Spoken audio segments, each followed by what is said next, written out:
Hi, my name is Veronica Kogan, and I'm going to tell you about the connection between creativity and madness caused by disease. Throughout history, there's always been a connection between creativity and madness. Sometimes it is rooted in genetics, and sometimes it is caused by mind-altering diseases.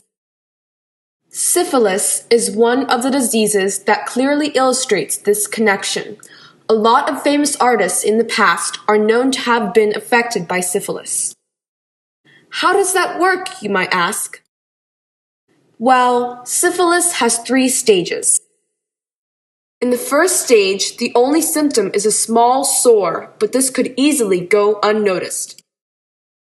The disease then subsides for years and sometimes even decades before coming back for the last stage. This is why syphilis is so often diagnosed too late to be fixed. In the second stage, which comes a few months later, the victim can contract a variety of painful ailments. In the last stage of syphilis, the disease makes holes in the victim's brain. It also inflicts suppurating sores, trust me, you don't want to see that, damage to the nervous system, occasional blindness, violent mood swings, depression, and insanity. Ick, right?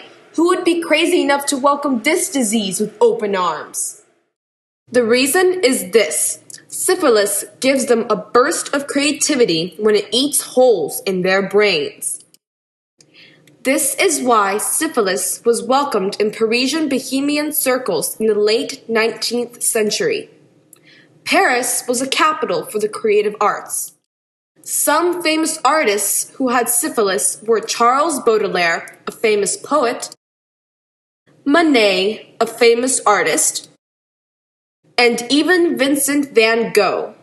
It is said that Van Gogh's paintings were influenced by his hallucinations from syphilis.